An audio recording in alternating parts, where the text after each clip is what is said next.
bed. Today's results are all laid bare. Leg before or caught behind. Jokes will fly and seldom kind. Stories spun with foolish pride. So open that beer and enjoy the ride.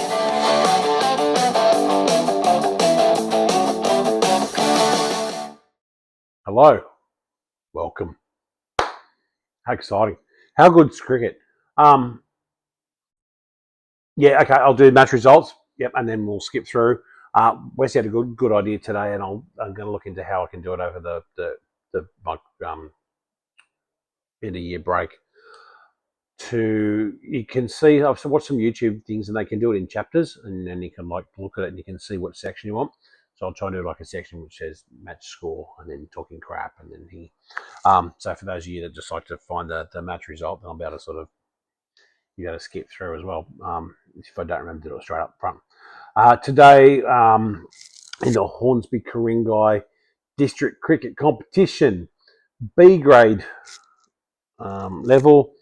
Castle RSL Cricket Club played against Galston Glenorrhy Cricket Club, I think is what they're called. Just Glenorrhy District. Okay. And it's a one-dayer. We've played them previously in a two-dayer. I'll talk about that a little bit more after the match results. So we won the toss, sent them into bat, bowled them out for 86, made very hard work of it to win the game at 7 for 89 with 4 overs to spare. Chasing 86, we did it with 4 overs to spare, 7 wickets down. So there you go, 1 minute 33. For those of you who wanted the results, we won today, which was good. Right, for those of you who want to settle in, watch a good quality match report, let's have a chat, shall we? Because I know how much you guys love it when I just waffle on and talk shit. But on that, I watched we all know about the rise of AI and all the stuff and the manufactured content. And I'm noticing a lot of stuff that I watch on YouTube is just basically AI voiceover over some summary or something or other. I watched one the other day, cricket's top 10 sledges, which you're all saying, the Ian Healy to Ranatunga and a whole bunch of them. There's ones we know, but I thought I'd watch this. And it basically was just come up with just like a background visual and some words on the screen, like karaoke sort of words, like you could just read them as you went, and a voice going, number 10, Glenn McGrath was bowling to, I can't remember what the guy's name is, and said, geez, you got fat. Yes, every time I have sex with your wife, she gives me a biscuit. Like, we've all heard this, but it was just AI, just reading it. Number 9. And I went, you know what? This is why this channel's refreshing, because it's just some dude, me, having a conversation. There's no AI involved. Well, let's be fair. There's a little bit of AI involved. Glenn used it to help with the credits, and I used it to help with the intro thing. And we've also got another one coming up, so Snap Talks Life, which is one I can talk about shit that's not cricket.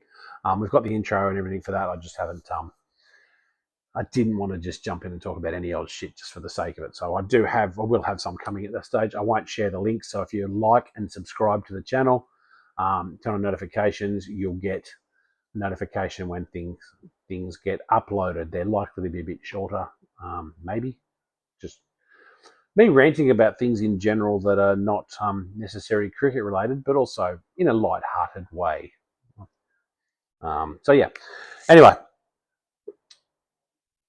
Yeah, I can't remember what my train of thought was going for that. So today we played. It was hot. So it was not deceptively hot. I think because yesterday it was yesterday. Yesterday was like 38, 39. I think we're over 40 here, and then tomorrow's going to be pushing 38 to 40 as well. The day in the middle that was only like 30 degrees was we all thought it wasn't going to be that hot. Maybe our brains were conditioned to not thinking it was going to be that hot, but it sapped you. It certainly did. So out at Les Shaw, number 1 top field Les Shaw. I haven't played there. It's been a few years since we played there. I don't mind. It's not a bad ground. Deceptive on the The ground itself looked a lot greener, but then when the ball would hit the ground, it would snake along because there was a few sort of tufts and things. So it was challenging to field on, but honestly, one of our cracking bowling efforts. Yeah, we bowled them out for 86. It's a 35 over 1 day game. It's hot. Put a lot together. There's a few chances we could have taken. Well, a couple of chances weren't relatively difficult ones, but there's a couple of difficult chances that we didn't quite go to hand. But there were some really good catches from ones that did go to hand. So you're never going to take 100% of the catches, especially not sort of our, I won't say our age, because not all, this is not a classics or a masters report, but a lot of us are sort of over 40 or over 50. We do have some younger kids in the Zach Index. Aaron's in the side. Macca, I think Macca's only 21. I'm not sure if Macca's seen this channel yet. I've told him about it. Give me a like if you've seen it, Macca. Put a comment in there. Say, yep, I've seen it. Snap. I'm watching your videos. So anyway, yeah, tough day. Won the toss, went to the field, bowled out for 86. So let's have a look at the bowling innings, shall we? And some of the figures. Said to Deck as we walked out, and I do it all the time, and it's probably fucking annoying. I don't really give a shit. Set the tone. It's what we do. If we're opening the bowling deck, we set the tone. We try and keep the runs down. Wickets will come, but our goal is to get us off to the right start, and then hopefully the rest of the bowling will follow through. So did exactly that. Declan just goes from strength to strength, to be honest. Jake and I were chatting about it. We were chatting about it with Declan right next to us later in the day. And his first overs, none for one, maiden, 1 for 1, 1 for 5 after 4, ended up with 1 for 11 from 5 overs. On a hot day, so I think he bowled 3 up front, so it would have been 1 for 1 after 3, and then came back at the end of the day and went for 4 and 6, which is when they're trying to score runs at the back end, and it was a hot day. But that 1 for 1 early, and then I at the other end was bowling equally as well today. So I mean, I've said the last few match reports, whether it's the Masters Classics or this B one that you sometimes, whichever one you listen to, I've been a bit rocks and diamonds. Struggling with I've been struggling with the run up. So today I just walked up and went, just stop thinking about shit. Walk up to your fucking mark, run in and bowl the ball. Came out much better. But back to the hot day, I think I bowled 4 overs up front and was okay. Sort of did that. Then I think then Mordo replaced me and bowled 5 on the trot. Before after the drinks, Mordo finished his 2 and I came back for my final 3. And by the end of that last over, it was starting to. It's a case of each ball. You know what? Just get it up there and try and get through the over without sweating to death. So yes, it was a lot more human, a lot harder. Sorry, I'll get my feet off this chair, so I'll stop going like that because that's got to be fucking annoying. Yeah. Anyway, so let's have a look. So just we'll do me and Deck first because we opened the bowling. At the end of the day, Declan had 1 for 11 from 5, so you're just on 2 and over, taking a wicket. It's a crucial wicket. It was the opener. Which I'll go back up to. And me, at the end of the day, I had 7 overs, 2 for 15. So similar, kept the runs down, couple of good crucial wickets. Obviously, that's the end of our day. We've bowled in a couple of spells, so we'll bring the other guys in. But just to sort of go back to the whole setting the tone thing. So they were 1 for 5 after 5 overs, going for 1 and over. First wicket was caught by myself, I'm pretty sure. Yeah, it was. Backward square. Dex dropped in his short. I'm not sure if it was going leg side or not, or the guys pulled it. Didn't think I was going to get to it. Just went running and just threw a left hand up and it stuck. So one of my better catches. I was very, very happy with that. So and it was the sort of start we needed. I caught it between those 2 fingers. I'm not sure how that actually works, but I can feel it now. I hadn't realised I could feel it. So yeah, so 1 for 5 after 5 overs. That's the tone that we try to set when we open the bowling. We had Mordo there today actually, so it was I was I felt good to get the new ball over Mordo because Mordo's a cracking opening bowler. Generally, if you've got Tiny in the team or you've got Mordo in the team, they'll get the new ball over me, and that's not begrudging or anything. They're just both really, really good bowlers who deserve to get the new ball over me. But when I get a chance, I appreciate it and I try to do the right thing with it. And I think today I did, which is good. So I'm trying to stop saying because Mordo's going to count them. He told me. So 1 for 8. After 8 overs, they were 2 for 14. 9 overs, 3 for 19. 10 overs, 4 for 19. So 4 for 19 after 10 overs. So that would have been, so their number 2 batsman was out for 1 for Deck. Their number 3 batsman was caught and bowled by me for 3. Probably one of my worst balls. Generally, my first couple of overs, it's just trying to get the right line, get the length, just get the rhythm happening. I don't try and throw variation in too early because if I'm not ready for it, I'll get it wrong. And in this case, I actually did. I went cross seam, tried to throw the slower ball in and overcooked it. So the guy's got a full toss, but he just turned the leading edge straight to me. So that was really helpful. So I had 2 catches within the first 8 overs of the day. So I was pretty happy there. So that would be the 2 for 14. Then, after 8 overs, I went off after 4. So Mordo came on, and I'm not sure if your 2 wickets were straight up, Mordo, or they were sort of spread out. So batsman out, O'Neill, Eagles. So that's, yep. And then Sandhu was their number 4 batsman. Oh, bowled by Westy. Oh, my God. Westy. I've always been a big fan of Westy's in swinging Yorkers, and everybody has been. Like, it's his, when he brings it out and gets it right, he cleans up the best of batsmen. I've seen it in LMS, I've seen it in many, many games. But today's one, and admittedly I was feeling just backward square, so I didn't get the full appreciation of the swing. My understanding is it went out about 4th or 5th stump, swung in. They've got this young kid who wanted to play a grade for us, from what I believe, and we turned him down because he wasn't good enough. He's gone off to Glenora. And last time we played him, he's quite mouthy. I think he's got some sort of disability. If there's anything wrong with that. You all guys know the history of my family and people we're involved in, which is all great. But I think he's a bit hyperactive, maybe. So it can be a bit frustrating. But fancies himself as a batsman, and he can bat, but he's certainly not an A-grader. But Westy bowled this ball that, from my understanding, went around a corner.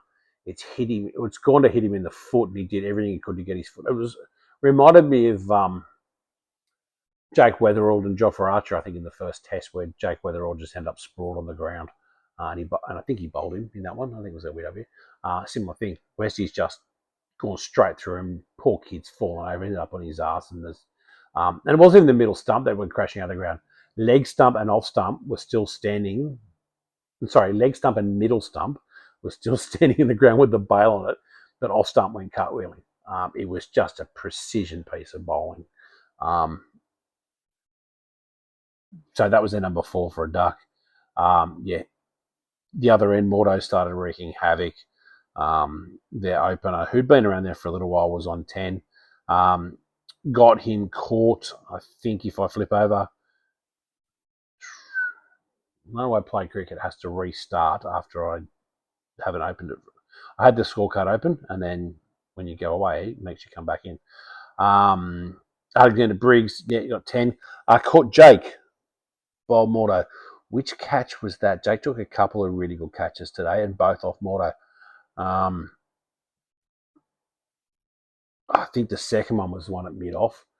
I'm not sure where the first one was. Sorry, Jake, if you put a comment in here, or Mordo put a comment in, just remind me where Jake's first catch was, because I know both catches were good, because it was like,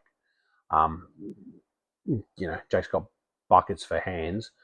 So Mordo got their opener for 10, or their other opener for 10, and that put them at they're 4 for 19 after 10 overs.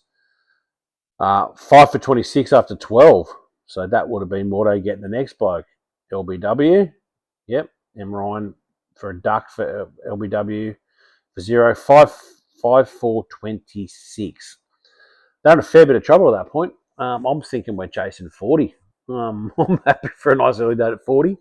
We'll talk further about what happened later in the day. So far, some of the great highlights we've had. Let's not blow my own trumpet. Took a really nice catch at backward square. That was really good. My caught and bowled. Westy just hooping that ball and clean bowling that poor little kid, knocking him on his feet. And then Mordo's come in first change and just taken two quick wickets with just some brilliant bowling. So to have them at 5 for 26, we were in a good place, felt very, very happy and very, very comfortable. But we've also been around the block enough to know that sides can have a good big back end. It's happened to us a lot lately in sort of Masters and Classics, and I think even this B grab. Guys just kept the tone going. Their next wicket didn't go to, although they batted well enough. Their next wicket didn't go to, okay. So after the 18th over, it says 5 for 52, and whoever's doing the scoring and then just written 56, 61, 62, they've neglected to put the wickets any further, which makes it fucking helpful for me to do a fucking match report when I can't tell who's bloody out and when. Well, I can, but I have to scroll over here. Okay, so 56, they must have lost a wicket at that point and got the shit.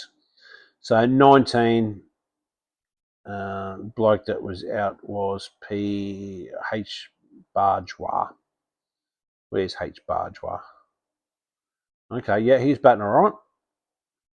Got 19. That was the one. Oh, yeah, I remember this one. It was a really good setup. This kid had been popping them up. I think he's another young kid. He's not special like the other guy. He's actually just a young kid who's finding his way, but he can bat. But he kind of just, the minute he wanted to go, he was popping them up. I think Jake was at mid on. I was at sort of the opposite of covers, the other side for the right-hander. And he was just looking to pop it to us all the time. It was just a couple had found gaps and things like that, and it was just a matter of time really till Mordo got him.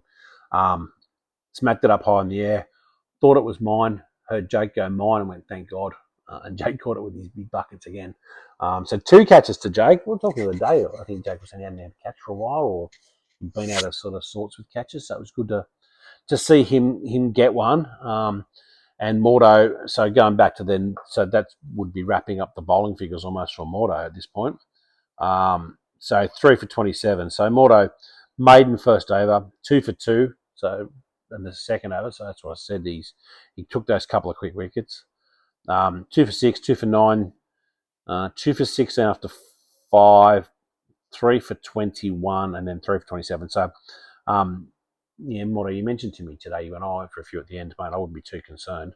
7 overs, 3 for 27. You still need, 3 point a bit, not even 3, maybe 3.5 and over.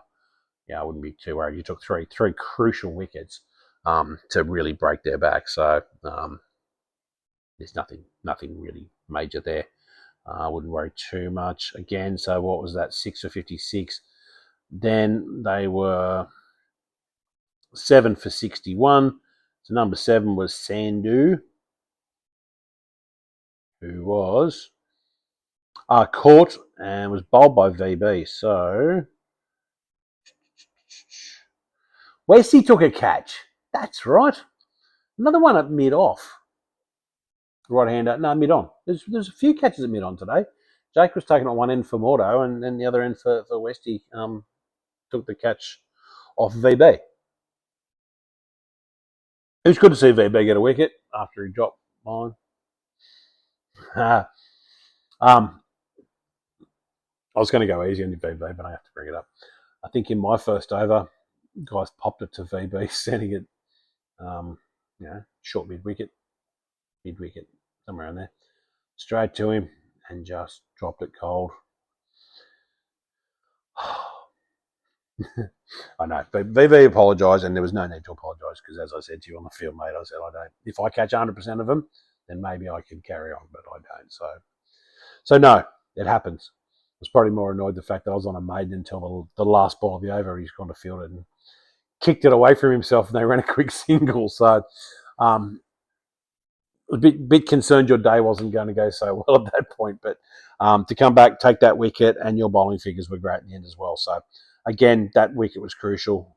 That took them from uh, 56 to 61, so they'd started sort of moving on a little bit. I'm pretty sure that guy could have been a decent batsman. Got out for 5. VB's figures were only 3 overs, but 1 for 7. Come on, do your job. Go for, what's that, 7, less than 3 and over. In fact, it's just on 2 and over, just over 2 and over, and take a wicket. Mate, good day out. So 61, 7 for 61. Next wicket, 69, was P. Short. Oh, the man with the ball. When he bowls, he's a great bowler, P. Short. He was the guy that bowled me last time in the last game we played against him. Oh, just a reminder, this is the side that last time we played them in the 2-day game, I think we needed 42 runs. Yeah, 42 runs with Stan out there batting and only myself and Deck to come in. And Stan and I had the 35-run partnership to get it down to 7 before I got bowled by, I think it's Peter Short. Good bowler. Very, very accurate, very full, can hit the stumps. Actually, I think he might have been the guy that bowled Mick. We'll talk about that one in batting innings. So yeah, good cricketer, handy cricketer. So to get him out was pretty helpful, and I think we had Macca coming in and do some damage at this point. That's Jay Short, P Short. There we are. Yeah, both him and I assume Jay Short's his son. Between them, 23 and 19. So when you're talking your team total's 86, you got a guy got 19, a guy got 23, and a got 19. So Peter and his son got 23 and 19. So was that? Oh, I got that wicket. That was a good one, actually. I can't remember the circumstances leading up to it. A couple of balls before, I think it might have been a wide and whatever. And I just wanted to get. I think by this stage I was actually getting pretty cooked. We were down to sort of I think my second last over. Late in the day, I was getting pretty hot and struggling, and just wanted to get up there in full. And just happened to just get it right and nail it. He went for the shot and went straight through him and took middle stump out of the ground. A bonus wicket in my mind. Yeah, one thing I was going to say was I generally target. I mean, you guys know I'm not a massive wicket taker. I know Westy's going, oh, I've taken 16, but good on you, Westy.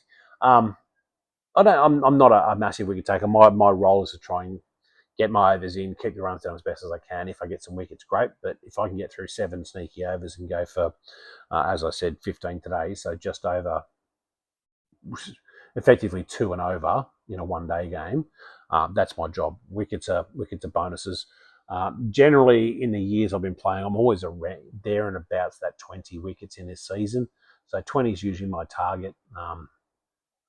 Depends on the number of overs I can bowl as well. Depends who I'm playing for, or whatever, how many games you're in. But yeah, today we haven't even hit Christmas yet, so not even halfway through the season, and I took my 20th wicket today. So I've already achieved my season's results, which makes me very, very happy, and means they're coming out okay. I've had my challenges as I do, like with my run-ups and get my arm up and things, and bowling. You're always trying to get it right. But yeah, so I broke that today. That wasn't the major milestone of today. We'll talk about, not for me, it was for me, but for someone else, there's a massive achievement, and we'll talk about that shortly. Yeah, I bowled Peter for 23, and that was probably actually quite a crucial wicket at that point, because he came back, went from 61 to 69. Next bloke out was O'Neill for 79, and I think this is where Macca came into his own. So we had those 2 batsmen. That's probably the last 2 batsmen, O'Neill and Short. Yep. So Macca That one caught by... There was a stumping to Mick, and that's a cracking good stumping, actually. Guy just come running out, and Zach took the catch for the other guy, for the other short. Yeah, Jaden Short. He still must be his son. Great catch from Jaden, from Zach. Zach's just the ultimate fielder. A couple of times a day, I think he's pretty close to runouts again. He's always there and close to runouts. I do think so. That sort of wraps things up in terms of the bowling figures. Macca 2 for 6 from his 3 overs. Jake had a quick over at the end. Bowled really well.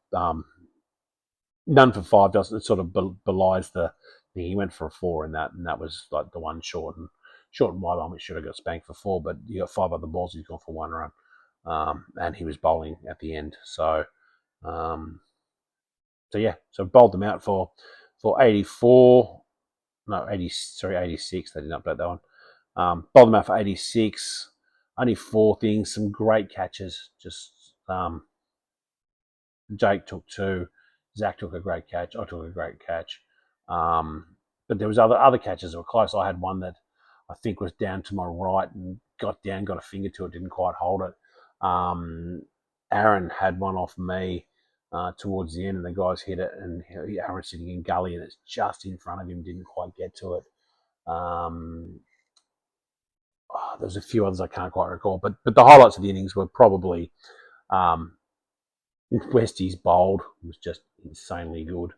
I think my catch might be pretty much one of the highlights as well. That was pretty good effort, but everybody went for bugger all. So we've got to be really, really proud of our bowling efforts. At 86, I thought, yep, we should be good, but I know what we're like batting, and who knows what's going to happen. And in the end, it was so close that I was calling for the defibrillator. Both me and Declan, who reversed the batting order today, he was at 10, I was at 11. As opposite to last time against the same side when we had to go on to. So, spoiler alert, last time we played Glenora, it was Stan and myself that had a last-minute partnership to get us close to win the game. And today it was Jake and Stan that had the last-minute partnership to get us over the line. So the Stinson Stanley connection, Glenora may sort of have a few words.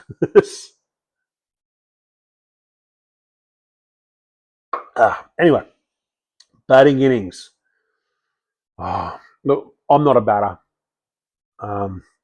So I'm not going to speak ill of batters, but as a bowler, when you bowl a side out for 86, or 80, 87, 86, we're chasing 87, and you make hard work of it, you just go, oh my God, stop it. Just get the fucking runs.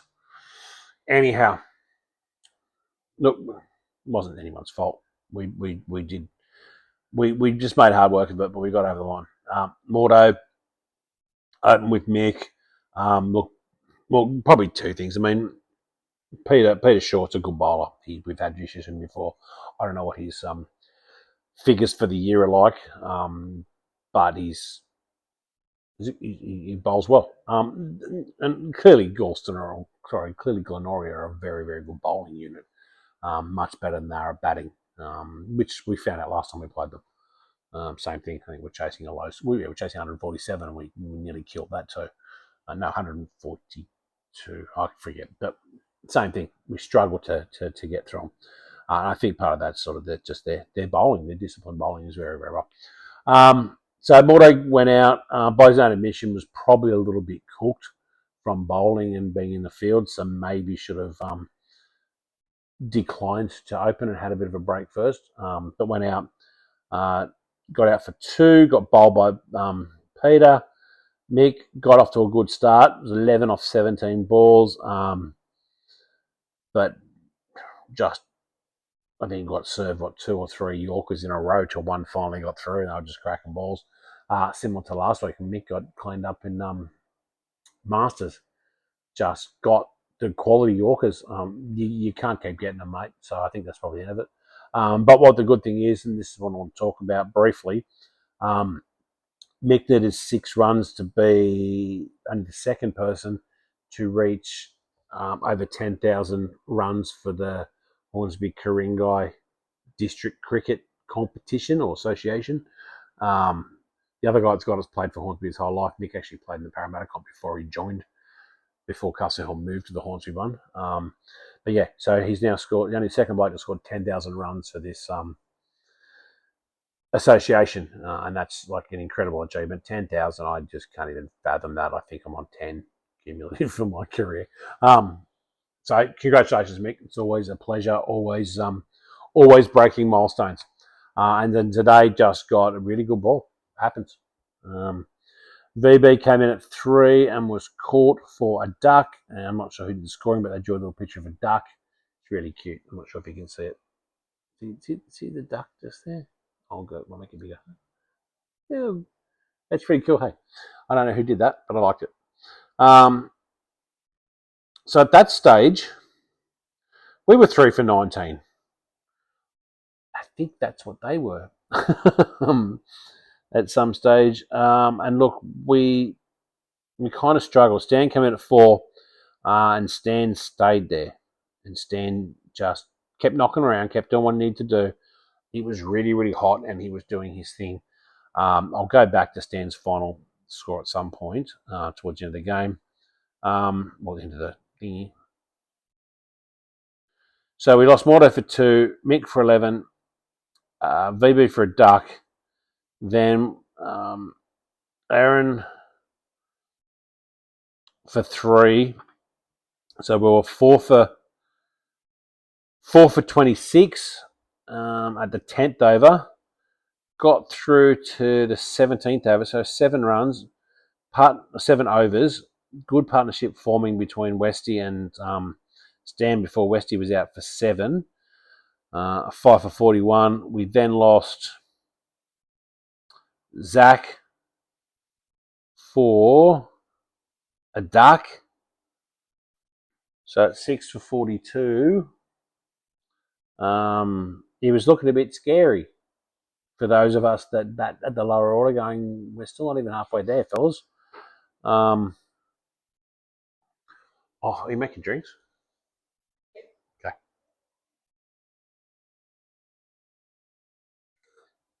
Yeah, 6 for 42 after 18 overs. We're making hard work of it. But Stan was still there.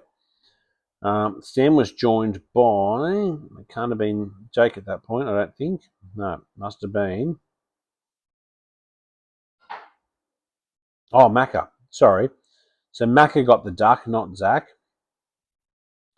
Zach went on to get 4, but stuck around for quite some time with Stan until we lost him at the 22nd over, 7 for 54. So at that stage, we still needed 30, just over 30 runs, 7 wickets down.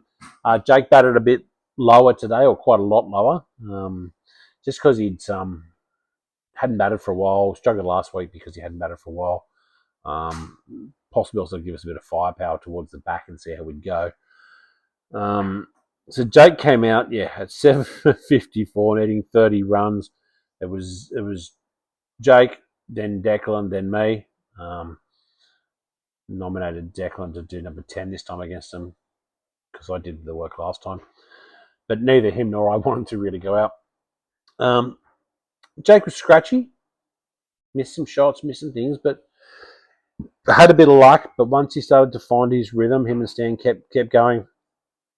I know we're calling Stan Webber for his run at history, but I'm starting to call him the finisher as well. So Stan ended up going on to get 43. Jake got 14 not out. And the boys got us home in the 31st over with 4 overs to spare. Not without some drama and some controversy. So Peter Short, as I said, is a really good bowler, but doesn't get the bowl forever. 35 over game, divided by 5 bowlers, you can bowl a maximum of 7. We needed 5 runs, and Peter came on the bowl. He bowled 1 ball. 1 ball, maybe 2, but no, 1 ball. The guys hit it for 3, so we needed 2 runs. And then there was pointed out that Peter had no more overs left. He'd already bowled his 7 overs. So they started the over again. I think he might have bowled 2 balls. So started the over again, and we lost the 3 runs. So we're back to needing 5 from needing 2. clearly that was a concern if we then lost a wicket, chasing those 5. Fortunately, we didn't. Fortunately, Stan and Jacob prevailed and knocked it over the line to get us there with 7 wickets down, 4 overs to go, chasing a total of 87. We took that long to do it, and we lost that many wickets. Declan and myself have never got pads off any quicker in our lives once those winning runs were hit. Even then, the ball was trickling to the boundary, and we're going run two to try and get them as close as they can, but they ran over the boundary, so we won the game. All I can say is, batters again. I'm not going to put anybody down because I'm far from knowing how to bat. But for God's sake, stop giving us heart attacks. I'm too old to take it, and Declan's too young to have grey hair. So next time, let's just do it better. But it was good to actually chase it down. We had those couple of 2-day games where we chased down in the first innings, a decent score. Then last week we fell apart in the run chase, which I kind of found disappointing. Not because with you guys as batters or anything, just because we'd chased so well the 2 weeks before, and then to go to 1 day is where we tend to shine a bit better. We struggled to put anything on the board. Only got 70 last week. So today, even though it was tough going to actually get there and win that, it's huge in the context of the competition. But it's also huge in the context of our confidence in batting. We can chase these scores down. We might do it the hard way, but we can do it. Let's not not do anything. There's no let's not. Let's be very pleased and very happy with how we achieved today. Our bowling and fielding was spectacular. And that is really, really good this year, and we keep that up. We know we've got the batting ability because we've chased games down, or chased runs down the 2-day games. So hopefully the next few days we'll have a bit of a break now, which unfortunately for Jake, who's just got back into the batting rhythm, he's not going to get batting until about the 11th January. Some of us we've got a Classics game tomorrow at Ryde. It's supposed to be 38 degrees. I'm not convinced we're going to get much of a game in, but we'll see how we go. Other than that, next game will be, will be in January. So I won't say Merry Christmas and Happy New Year. I might do a little Snap Talks Life one that just wishes everyone a Merry Christmas and Happy New Year, or whatever denomination or beliefs you have. Just a merry time of summer, merry summer, happy summer, and a Happy New Year. Everyone works on the calendar year, I would assume. But we'll do that separately. 38 minutes. That's pretty good. You guys complain. That's lovely. I'm going to go now. Bye. So there you go, that's our day. That's enough from me today.